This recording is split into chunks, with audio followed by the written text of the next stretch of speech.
Warahmatullahi wabarakatuh semua. Bersama saya Kristina. InsyaAllah pada hari ini macam yang saya dah janjikan pada minggu lepas, di slot petang ni InsyaAllah saya akan berkongsi dengan anda semua tentang sirah-sirah para sahabat dan Nabi Muhammad SAW, InsyaAllah.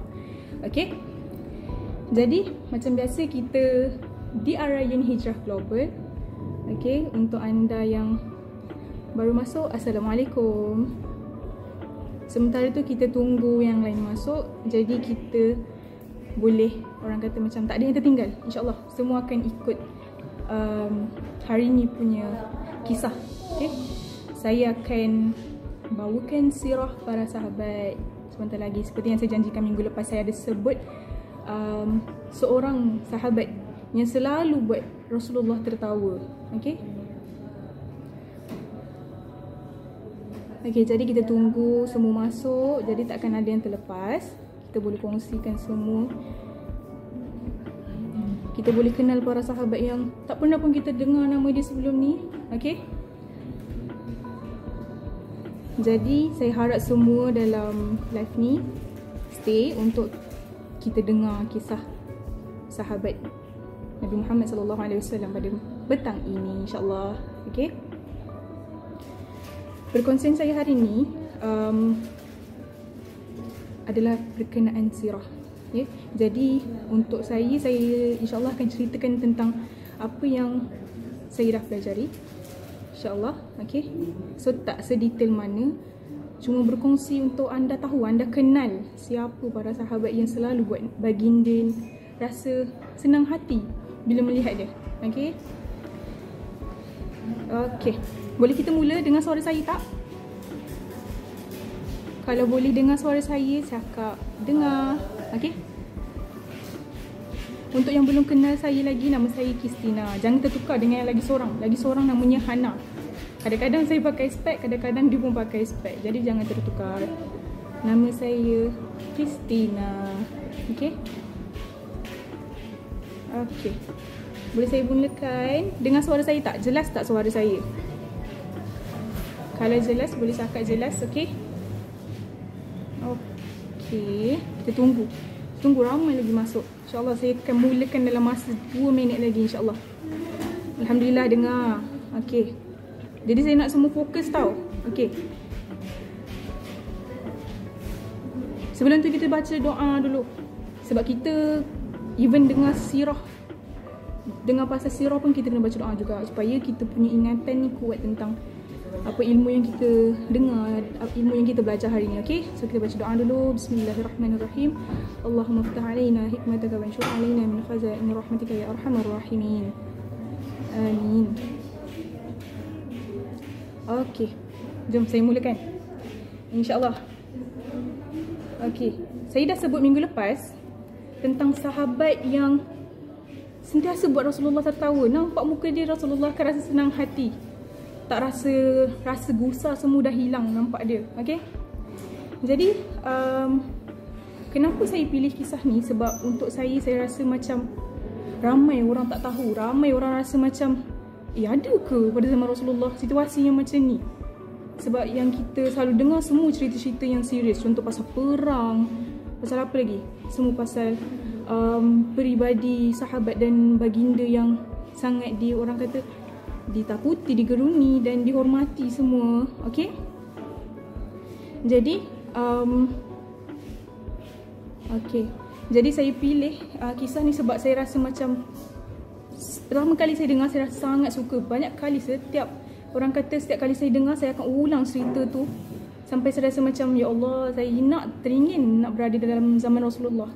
Tapi kita beruntung, Alhamdulillah, kita pada hari ini kita ada pada zaman yang mana orang kata akhir zaman ni kita ni umat Nabi Muhammad SAW. Jadi sebenarnya kita beruntung sebab kita banyak diuji, dan ujian tu siapa yang bertahan, siapa yang boleh, orang kata siapa yang mampu bawa diri, mampu. Sebab pada akhir zaman ni macam-macam kita kena lalui, macam-macam ujian yang kita kena lalui. Jadi siapa yang kuat, Allah janjikan yang terbaik untuk mereka di syurga, insya-Allah. Sebab tu semua para sahabat sangat berada pada mana umat akhir zaman ni berada. Okey. Okey. Jadi saya akan kongsikan siapa. Saya harap anda boleh stay, boleh dengar. Kalau ada silap daripada saya, insya-Allah boleh tegur. Okey. Okey, waalaikumsalam. Okey. Pernah tak semua terfikir yang pada zaman Rasulullah ni ada situasi yang sebenarnya berlainan? Sebenarnya kita ni sama je. Sama je situasi yang kita ada pada zaman sekarang, sama je macam situasi Rasulullah pernah lalui dulu. Contoh macam kita dengan kawan. Kita bergurau senda, kan, tertawa. Ada je pada zaman Rasulullah. Tidaklah pada zaman Rasulullah ni terlalu strict sangat. Semua tentang agama kena ikut ini, itu ini. Okey. Jadi kita kena open, kita kena tahu pasal kisah-kisah ni, kisah para sahabat, kisah-kisah Nabi ni, supaya kita rasa macam Islam ni tak berat sangat pun. So kita akan rasa macam Islam ni tu mudah. Okay, mudah untuk diterima. Kalau kita ajak orang lain yang bukan Islam, insya-Allah bercerita tentang kisah ini, mungkin mereka akan rasa, oh, Islam ni tidaklah orang kata seketat yang mereka sangka dalam fikiran mereka. Okay. Jadi petang ni saya nak kongsikan tentang sahabat tersebut. Okay, siapa yang saya nak kongsikan ni? Beliau merupakan sahabat Nabi yang mana pada zaman dahulu orang kenal dia sebagai pemabuk. Macam mana boleh jadi pemabuk, boleh jadi sahabat Nabi? Macam mana tu? Okay. Jadi nak diceritakan, dia ni selalu mabuk. Siapa tu? Saya ada terbaca tadi, ada yang komen, ada yang cakap Nuaiman. Pernah dengar tak nama tu? Siapa pernah dengar? Ke ada yang tak pernah dengar? Sebab nama Nuaiman ni sangat-sangatlah orang kata jarang dicerita. Okey? Jarang sangat dicerita. Jadi kalau anda baru first time dengar, anda kena stay, anda kena dengar, insya-Allah anda akan rasa seronok, rasa macam ya Allah, betul ke zaman Rasulullah ada sahabat macam ni? Rasa macam kalau dia ada dengan kita akan rasa senang hati walaupun perangai dia, sifat dia agak orang kata macam membuatkan kita terbeban ke, kan, apa kan? Okey, saya sambung. Nama beliau adalah Nuaiman. Okey, Nuaiman. Dia selalu orang kata macam setiap kali bertemu dengan Rasulullah, dia akan kata pada Rasulullah, "Ya Rasulullah, aku minum arak hari ni." Selepas kita tahu Rasulullah sangat strict. Kalau berkaitan dengan diri baginda tak akan marah. Tapi kalau berkaitan dengan agama Islam, baginda sangatlah orang kata serius, sangat tegas. Tak boleh main-mainkan sebab ini agama Allah. Jadi baginda sangat menjaga. Jadi bila Nuaiman cakap pada Rasulullah, "Ya Rasulullah, saya minum arak hari ini." Lepas tu baginda sebat Nuaiman. Lepas sebat tu Nuaiman bertaubat. Tapi hari ke hari, bila kantai lagi dia minum arak, Rasulullah sebat lagi. Sampaikan masa sahabat Rasulullah sendiri yang sebat. Banyak kali sahabat Rasulullah sebat. Sampaikan ada sahabat yang mengatakan la'natullah ala Nuaiman, yang mana dia maksudkan semoga Allah melaknat Nuaiman. Sampai macam tu sekali. Nuaiman buat minum arak, lepas tu bagi Rasulullah bertaubat. Buat lagi bertaubat. Tapi apa yang menarik ni tentang Nuaiman ni, tengoklah dia punya istiqamah bertaubat tu. Sampaikan Rasulullah yelah sebab dia minum arak, lepas tu bertaubat, lepas tu buat lagi. Orang mesti marah, kan? Sahabat pun marah. Sahabat pun rasa geram je. Yelah, Rasulullah pun dia boleh mainkan. Macam mana? Okey. Jadi sampai satu masa Rasulullah cakap pada para sahabat, jangan kamu laknat Nuaiman kerana dia sangat cinta dengan Allah dan Nabi Muhammad. Dengan Rasul. Dia sangat cintakan Allah. Macam mana perasaan dia tu, kalau kita punya perasaan cinta kepada Allah dan baginda, kita akan rasa, walaupun macam mana kita nak cakap, untuk saya lah, macam mana pun jahat sekalipun orang tu, bila dia sampai satu masa Allah nak bagi sesuatu untuk dia rasa, dia betul-betul akan rasa benda tu dan menghargai. Macam Nuaiman, dia rasa cinta pada Allah, dia rasa cinta pada Rasulullah. Sampai ke dalam riwayat ada menyatakan bahawa Nuaiman ni juga dicintai oleh Allah dan dicintai oleh Nabi Muhammad SAW. Sampai macam tu sekali. Saya sendiri macam tertanya sebab saya sendiri macam saya suka dengar cerita tentang Nuaiman, tapi mungkin ada beberapa perkara yang saya belum kaji lagi tentang kisah Nuaiman, dan saya teringin nak tahu tentang Nuaiman ni apa rahsia dia, apalah sampai boleh buatkan Allah sangat cinta akan dia, baginda Muhammad sangat cinta akan dia. Macam mana sampai boleh macam tu? Dia buat salah sekalipun Allah masih sayangkan dia, baginda Muhammad masih sayangkan dia. Okey, saya teringin nak tahu, tapi insyaAllah apa yang saya akan cerita ni berdasarkan apa yang saya dah dengar dan belajar. Okay? Jadi saya harap anda semua dengar, dan last kali saya akan bagi orang kata macam apa, moral of the story. Okay? Okay, kisah pertama tentang Nuaiman. Banyak kisah tentang Nuaiman ni, saya seronok nak ceritakan. Jadi anda dengar. Okay? Okay, daripada Ibn Majah menceritakan Nuaiman ni pernah diajak Sayyidina Abu Bakar pergi ke negeri Syam. Pergi ke negeri Syam untuk buat apa? Selalu mereka akan pergi ke negeri Syam untuk beli barang dagangan. Dan bila beli barang dagangan tu, mereka akan pulanglah balik ke negeri, ke Mekah kan. Mereka akan pulang ke Mekah dan mereka akan berdagang semula di sana. Okey, jadi Sayyidina Abu Bakar bertanyakan kepada Rasulullah, "Ya Rasulullah, bolehkah aku bawa 2 orang sahabat engkau?" Jadi Rasulullah bertanya, siapa sahabat yang nak dibawa oleh Abu Bakar tu? Dan Abu Bakar pun sebut, aku nak bawa Nuaiman. Lepas tu Rasulullah tanya, kenapa nak bawa Nuaiman? Lepas tu Sayyidina Abu Bakar cakap, macam sajalah nak bawakan sahabat kan, mana tahu boleh menghiburkan ke apa kan, boleh membantu. Dan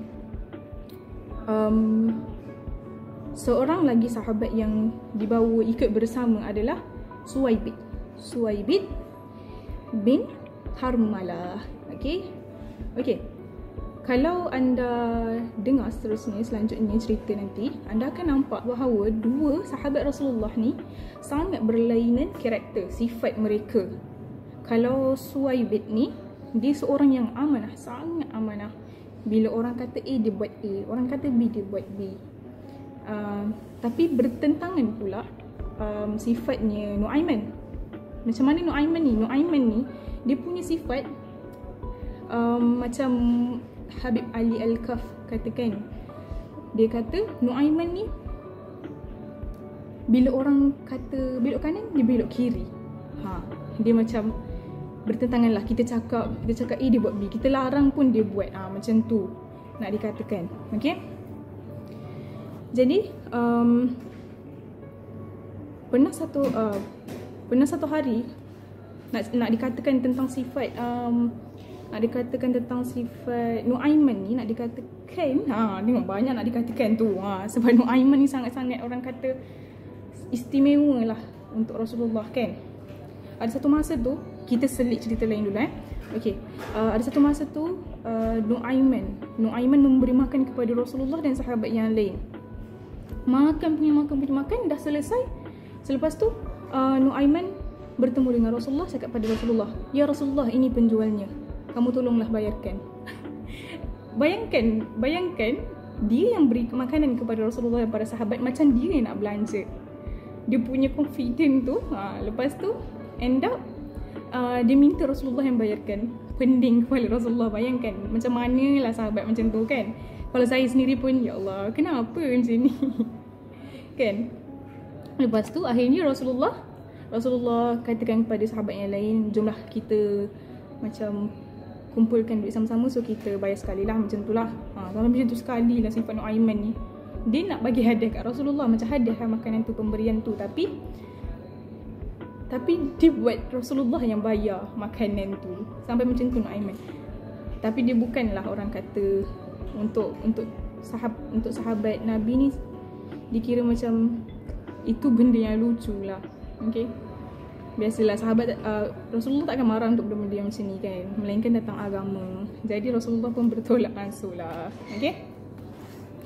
Okay, saya sambung balik tentang Abu Bakar mengajak Suwaibid dan Nuaiman ni tadi. Okay, sampai kat negeri Syam tu, semua orang dibagikan tugas. Bagikan tugas semua, sampailah kepada Suhaibid ni. Okey, Suhaibid tanya, ya, Abu Bakar, saya nak kena buat apa ni? Macam itulah lebih kurangnya.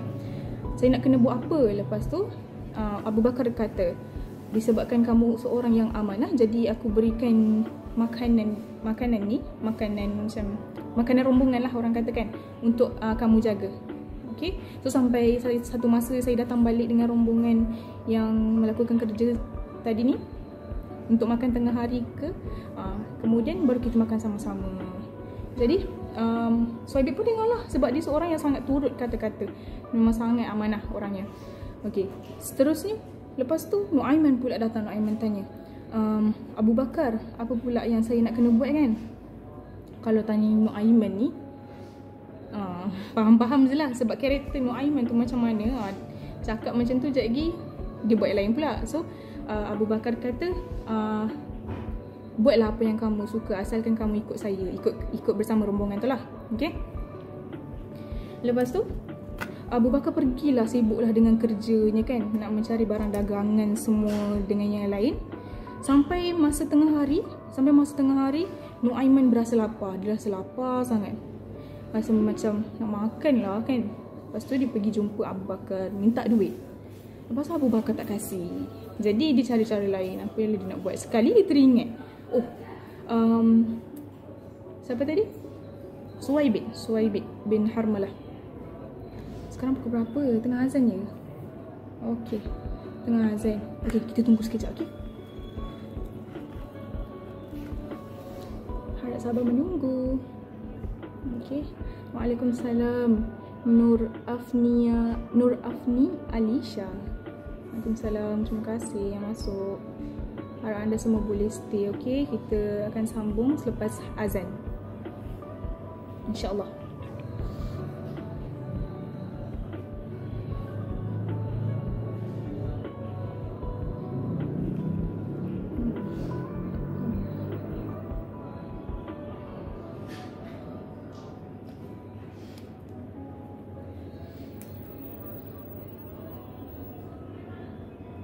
Apalah, kita sambung. Okey, sebab ini adalah kira orang kata perkongsian ilmu. InsyaAllah kita sambung. Sementara sambil tu jawablah azan. Okey, okey. Jadi kita sambung tadi kat mana? Okey, Nuaiman minta duit pada Abu Bakar, dan Abu Bakar tak beri dia duit untuk makan. Jadi dia pun terbinga-binga, tercari-cari dekat manalah dia nak cari makan kan. Okey, jadi Nuaiman pun teringat yang Suhaibid ni menjaga makanan. Dia datang kepada Suhaibid. Suhaibid dah rasa macam, hai, apalah pula Nuaiman nak ni kan. Dia dah rasa macam, janganlah cari pasal dengan aku, sampai macam tu sekali. Okey, datang Nuaiman kepada Suhaibid. Dia bertanya, dia meminta kepada Suhaibid, aku sedang lapar ni, berikanlah aku makanan. Tapi Suhaibid tak nak kasih. Sebab apa? Sebab itu amanah. Abu Bakar kata selagi dia tak datang, dia tak boleh nak berikan makanan itu kepada siapa-siapa lah. Kiranya macam makan sama-sama, sebab itu amanah. Abu Bakar suruh jaga, jadi dia jaga. Tapi bila Nuaiman minta, dia pun dah pening. Ya Allah, macam mana ni, aku kena ikut amanah dan tanggungjawab ni yang diberikan oleh Abu Bakar. Tapi bila kekasih Nabi Muhammad ni, kawan sahabat Nabi Muhammad, iaitu Nuaiman ni sendiri meminta, dia jadi bersalah. Apa aku nak buat? Macam mana tu, dia terfikir-fikir. Lepas tu Nuaiman cakap, sebab Suhaibid tak nak bagi, Nuaiman cakap, jangan sampai, kira macam maksud Nuaiman ni, jangan sampai aku macam buat sesuatu. Lepas tu dia dah terpinga-pinga apa nak buat ni. Tapi Suhaibid tetap tak bagi. Sampai beberapa saat selepas tu, lebih kurang lah, Nuaiman pergi ke pasar. Dia pergi ke pasar nak buat apa? Bukannya cari makanan ke orang lain, tapi dia cari orang yang menjual hamba sahaya. Dia macam survey lah kat situ kan. Dia tanya dekat penjual tu, hamba ni berapa dirham? Penjual tu pun cakap, yang ni 300 dirham, yang ini 200 dirham, dan yang ini 100 dirham. Lebih kurang macam tu lah. Okay, lepas tu Nuaiman pun berkata kepada penjual tu, saya pun ada hamba sahaya dan saya nak jual dia. kepada kamu. Kemudian Nuaiman cakap lagi, saya nak jual dia dengan harga 20 dirham. Lepas tu pelik lah penjual hamba saya tu kan, kenapa murah sangat? Kenapa, macam mana boleh jadi murah sangat? Lepas tu Nuaiman cakap lagi, sebab dia ada aib. Hamba saya tersebut ada aib. Okay. Lepas tu apa lagi yang Nuaiman cakap? Aibnya adalah bila kamu datang kepada dia, dia akan meronta-ronta berkata bahawa dia bukan hamba sahaya, dia orang yang merdeka. Sampai macam tu sekali. Ni Abu Bakar tak tahu ni, semua tak tahu. Dia buat kerja senyap-senyap. Lepas tu bila dah maklumkan macam tu kepada penjual tu kan, okey, penjual tu bayarlah kepada dia 20 dirham. Kemudian disuruhlah penjual tu ambil pergi tangkap lah, bukan tangkap, ambil Suwaibit. Ambil Suwaibit di tempat yang dijaga makanan tu. Okay. Datangnya penjual tu kepada Suwaibit, dia pun terkejut. Lepas tu penjual tu kata nak ambil dia lah untuk jual sebagai hamba sahaya. Suwaibit pun terkejut. Lepas tu dia meronta, dia cakap, Aku bukan orang kata hamba sahaya, aku orang yang merdeka. Lepas tu penjual tu tak kisah dah kata-kata dia. Sebab apa? Sebab penjual tu dah tahu dah itu aib yang dikatakan Nuaiman terhadap Suwaibit. Sampai macam tu sekali. Nuaiman punya kepala otak dia fikir, masya-Allah. Lepas tu tertangkaplah, diambillah Suwaibit tu, bawa ke pasar. Orang berkerumun ni nak beli, yelah 20 dirham kan. Kemudian setelah selesai kerja-kerja Saidina Abu Bakar, mereka nak cari makan, nak makan lah, berkumpul ramai-ramai nak makan semula. Tengok-tengok, mana Suwaibit ni? Kenapa tak dekat sini? Tercari-cari. Lepas tu Nuaiman pun datang. Nuaiman berkata, aku dah jual dah Suwaibit. Dengan selambanya dia kata, aku dah jual dah Suwaibit jadi hamba sahaya. Bayangkan Saidina Abu Bakar ni yang bawa mereka berdua ni mesti terkejut dengan apa yang Nuaiman buat. Macam unpredictable, sangat-sangat unpredictable. Macam mana lah Nuaiman ni, perangai macam nak kata budak-budak, tak budak-budak, kelakar lah. Kalau saya tak pastilah untuk anda sendiri, tapi untuk saya sangat suka dengar tentang ni. Rasa macam pelik sangat karakter dia, sifat dia sangat-sangat pelik. Sampai saya rasa macam uniknya sahabat pada zaman Rasulullah ni. Mesti Rasulullah rasa macam, ya Allah, tenang je pada sahabat macam tu kan. Bukanlah tenang, maksudnya ada sisi yang buatkan Rasulullah rasa macam bagus sebenarnya sahabat dia ni. Ada sisi dia, bukan nak kata yang dijual sahabat ni bagus, tapi ada sisi yang mungkin Rasulullah nampak yang sebenarnya Nuaiman ni sangat bagus. Sebab tu dikatakan dalam riwayat bahawa Nuaiman ni sangat dicintai oleh Allah dan juga Rasulullah. Okay. Lepas tu Abu Bakar pun dah terkejut tau. Abu Bakar cakap lah, apa yang kau buat ni? Ya Nuaiman, apa yang kau buat ni? Lepas tu Abu Bakar pun pergilah balik kepada dekat pasar tu untuk dapatkan balik Suwaibit tu. Takkan lagi kita nak biarkan sahabat Rasulullah Suwaibit tu tinggal di pasar tu kan, jadi hamba saya. Sebab Suwaibit bukanlah hamba saya. Disebabkan ulah Nuaiman ni, Suwaibit terjual di pasar. Okey, sepulangnya mereka ke Madinah, mereka cerita kisah tersebut kepada Rasulullah sallallahu alaihi wasallam. Cuba bayangkan apa yang Rasulullah respon Rasulullah macam mana dengar tu. Cuba bayangkan. Anda rasa Rasulullah marah ke? Kalau kita sendirilah kan, kalau kawan jual kita, kalau kawan kita, kita ada seorang kawan dan kawan kita tu jual kawan kita yang lagi seorang ni, rasa macam nak marah tak? Dah kenapa nak jual? Ya Allah, sampai itu sekali tak dapat makan sampai jual sahabat.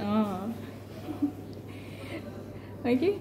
Jadi Abu Bakar pun dapatkan semulalah Suwaibit tu kan. Dah pulang kat Madinah tu. Okey, yang tadi Rasulullah, macam mana respon Rasulullah? Respon Rasulullah sallallahu alaihi wasallam tergelak, tertawa sampai nampak rahang tau. Sebabkan kisah tu cukup setahun berlalu, kalau ada je tetamu yang datang ke rumah Rasulullah, kan, kalau ada je tetamu datang ke rumah Rasulullah, Rasulullah akan cerita. Sebab benda tu macam sangat-sangatlah orang kata pelik. Macam mana lah boleh jadi macam tu? Kenapa jual sahabat? Kenapa lah sampai jadi macam tu kan? Kelakar tau. Cuba bayangkan macam mana lah sifat Nuaiman ni kalau kita jumpa sebenar-benarnya dia. Macam mana? Ya Allah, nak kata menyusahkan sahabat kan? Okay, jadi untuk anda semua, faham tak? Rasa tak? Anda faham tak cerita ni? InsyaAllah saya cuba deliver dengan baiklah cerita ni. Sebab saya sendiri suka mendengar tapi kurang sikit lah bercerita. Saya harap anda semua faham lah macam mana Nuaiman ni pada zaman Rasulullah dulu. Sangat-sangat orang kata pelik lah. Pelik sangat perangai dia. Pelik sangat. Tapi dia ni dicintai oleh Allah dan Rasul. Okay, kisah kedua tentang Nuaiman. Kita dah berapa lama dah? Okay, tak apa. Nak sambung lagi tak? Ada kisah kedua tentang Nuaiman. Nak tahu lagi tak? Nak tahu lagi ke tak? Faham, Alhamdulillah. InsyaAllah. Saya harap untuk kisah kedua ni mungkin anda lebih terhibur. InsyaAllah. Saya harap anda terhibur. Bukan kita nak orang kata mempermainkan. Bukan kita nak mempermainkan sahabat ni, cerita pasal dia macam tu kan. Tapi memang kisah dia begitu. Memang Nuaiman yang seorang yang begitu. Nuaiman ni memang seorang yang sangat-sangat pelik sangat. Ada lagi ke yang nak dengar? InsyaAllah ada. Saya rasa ada. Ramai yang menunggu ni sebenarnya. Tapi sebabkan mungkin waktu bekerja tak sempat nak tengok live ni, InsyaAllah saya akan save live ni dan post. Anda boleh dengarlah balik dekat IGTV, okay? Dan di Facebook juga, InsyaAllah. Okay, untuk kisah kedua tentang Nuaiman.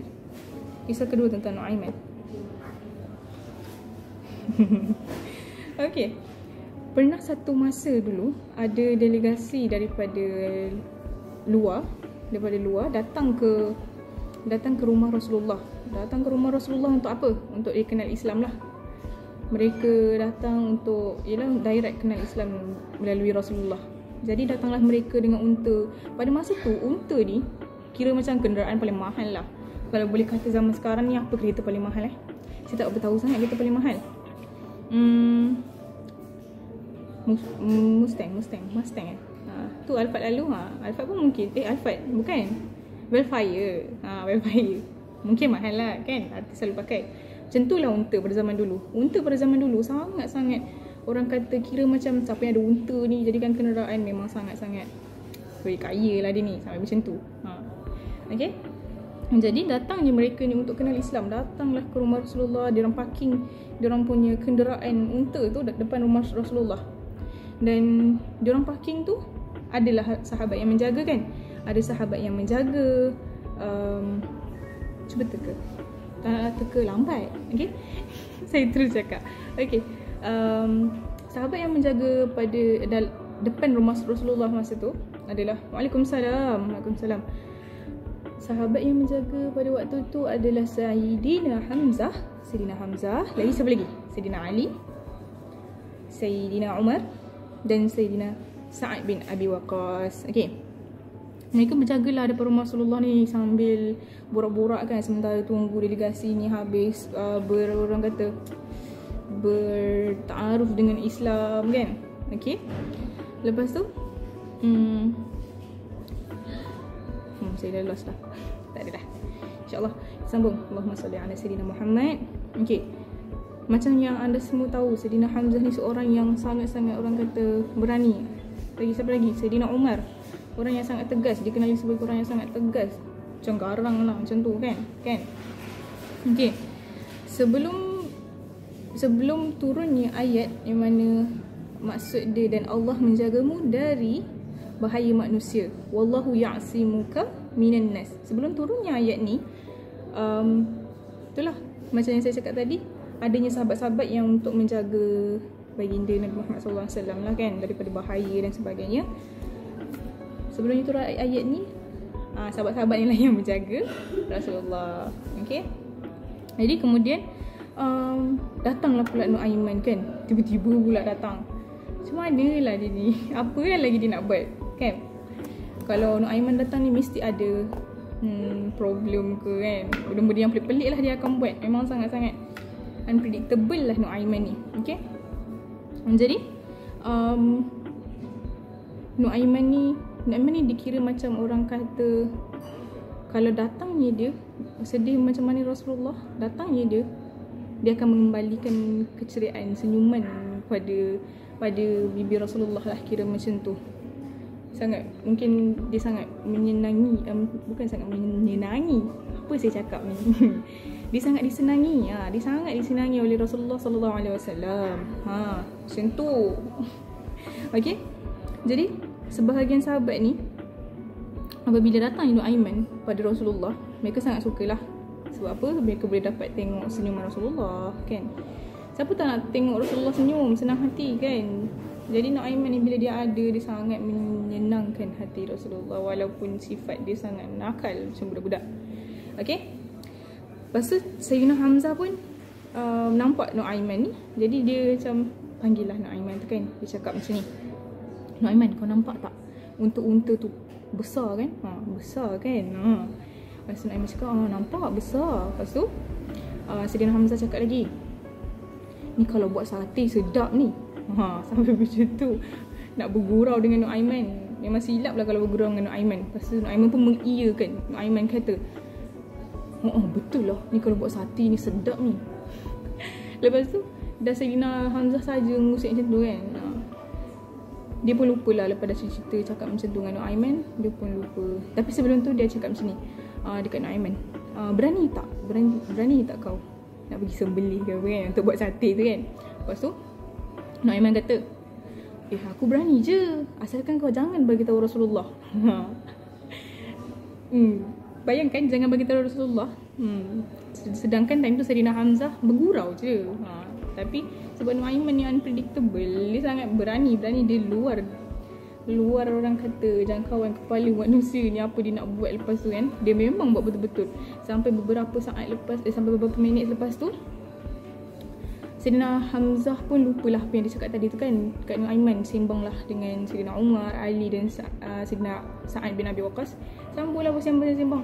Sekali toleh-toleh tengok, ya Allah, ya Allah, kepala unta tu dah terpisah dengan badan dia. Terkejut dia orang. Macam mana?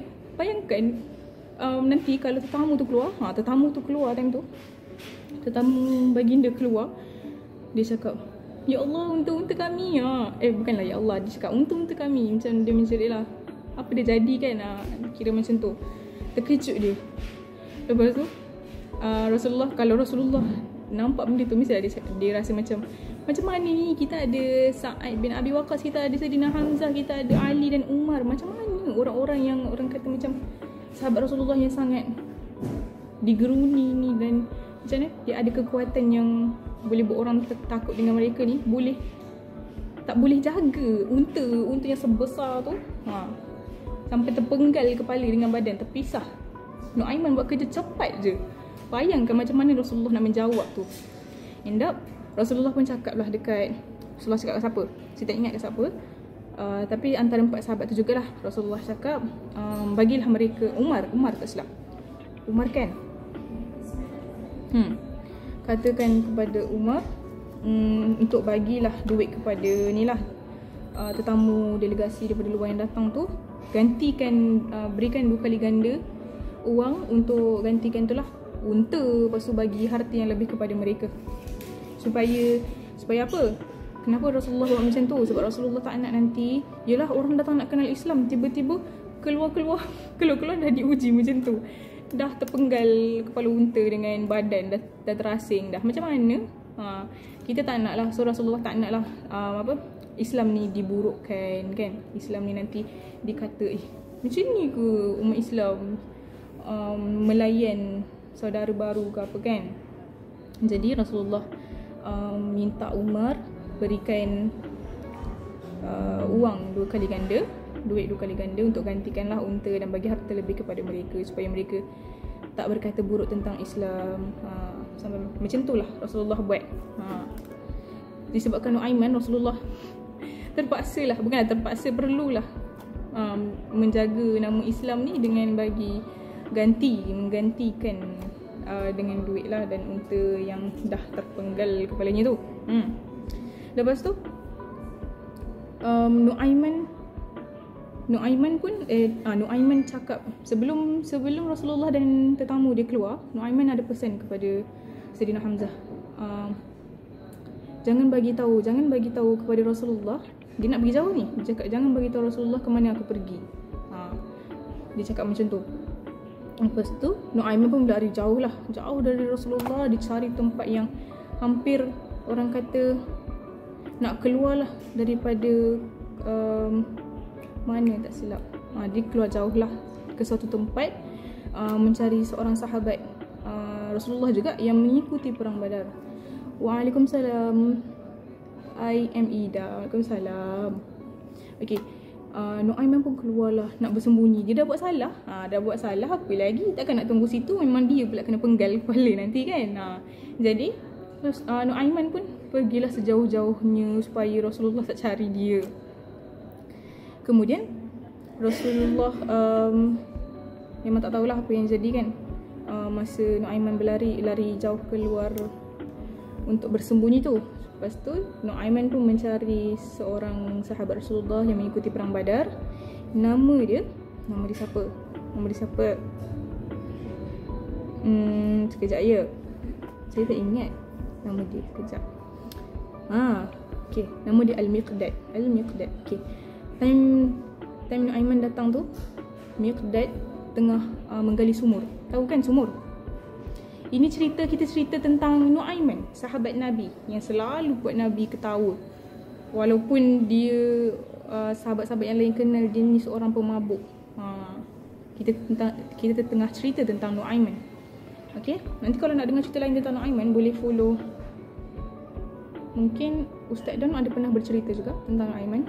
Saya pun dengar daripada beliau juga. Dan ada Habib Ali Al-Kaf juga. Okay, saya sambung. Okay, jadi dijumpa dengan Al-Miqdad.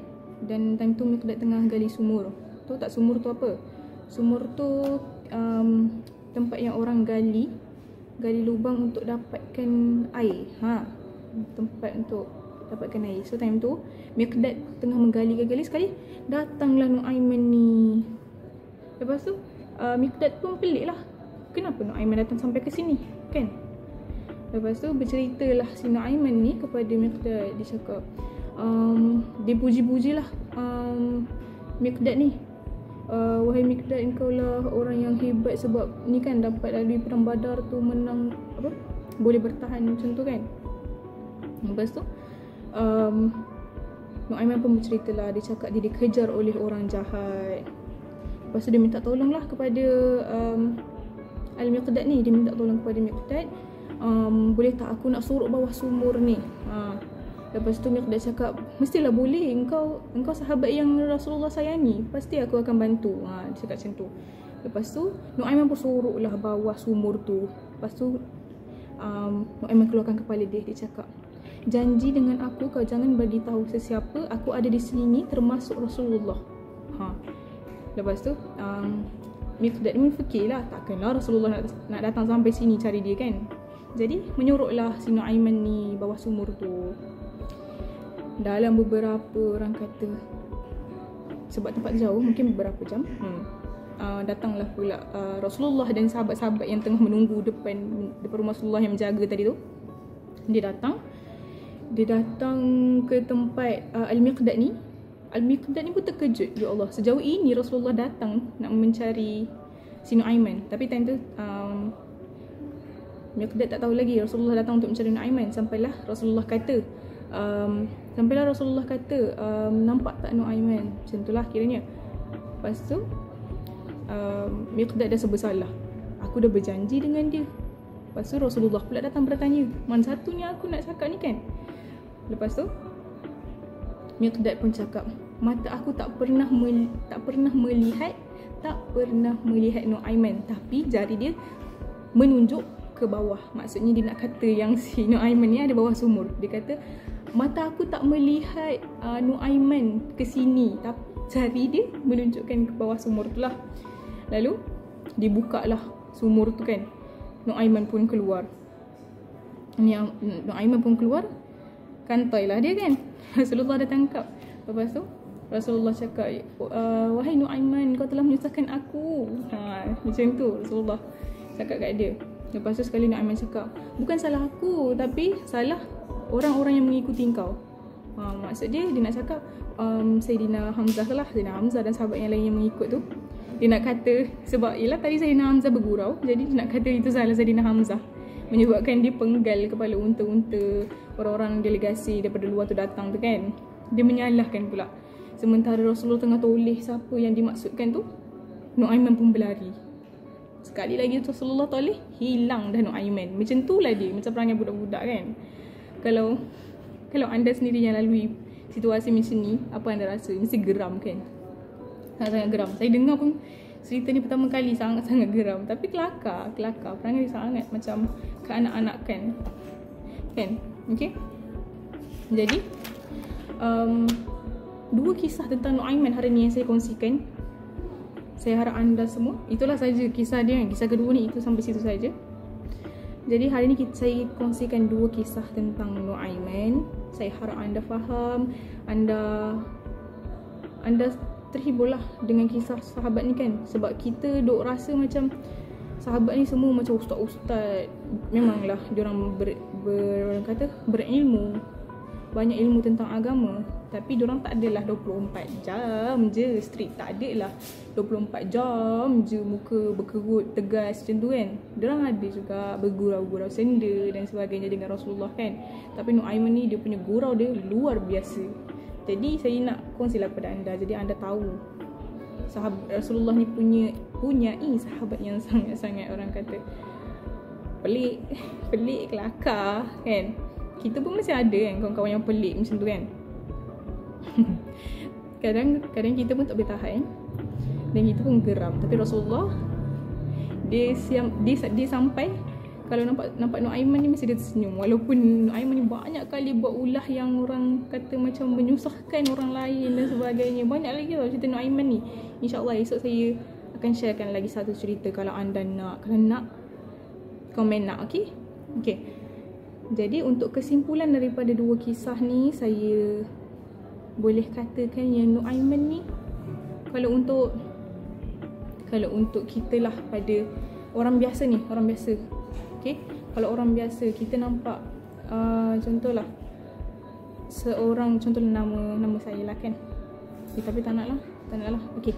Contoh ada seseorang ni nama dia A, dia mabuk. Dia pun mabuk, dia minum arak dan dia buatlah dosa-dosa yang lain. Tapi orang lain memandang apa? Memandang rendah kepada dia. Macam dia ni tak ada harapan lah. Kalau taubat pun memang Allah tak nak terima. Sampai macam tu sekali. Kalau kita di zaman ni, kita akan kepala kita, mungkin anda ada yang boleh husnuzon dan sebagainya, tapi ada daripada kalangan kita diuji dengan bersangka buruk terlebih dahulu. Dia macam tu. Kita akan fikir macam ni kalau dah buat taubat, Allah pun tak nak kan terima taubat dia kan. Tapi Nuaiman ni lain. Saya pernah terfikir, pernah nak tahu sangat-sangat macam mana boleh dikatakan dalam riwayat yang Nuaiman ni sangat-sangat dicintai oleh Allah dan Rasul. Kenapa? Sedangkan dia mabuk taubat, macam tu. Tapi dia dicintai oleh Allah dan Rasul. Saya teringin nak tahu apa yang dia buat, tapi saya tak habis lagi membaca kan. Tapi insyaAllah mungkin ada yang dapat berkongsi ke dengan saya. InsyaAllah boleh kita kongsi ilmu sama-sama. Okay. Jadi kalau bila orang anggap orang seperti Nuaiman ni tak ada harapan, Allah nak ni, Allah akan laknat semua, sebenarnya kita salah. Kita tak boleh buat macam tu kepada orang. Kita tak tahu bila Allah akan bagi hidayah. Bila Allah akan bagi hidayah kepada kita, dan kita pun kena usaha kepada hidayah tu. Sama macam Nuaiman, dia buat salah dan dia cuba perbaiki. InsyaAllah mungkinlah dia perbaiki. Saya rasa dia perbaiki. Dia perbaiki. Kalau tidak, Allah tak akan ceritakan dia dan Rasul pun tak akan ceritakan dia. Okay? Dia bertaubat, Rasa cinta dia tu sangat dalam sampaikan dalam riwayat sebut macam tu kan. Jadi saya rasa macam orang seperti Nuaiman ni sangat unik. Sebab tu dia ada title sahabat Rasulullah. Mungkin dia ada orang kata satu keunikan, ada benda yang dia buat sampaikan dia digelar sebegitu walaupun dia pernah berbuat salah.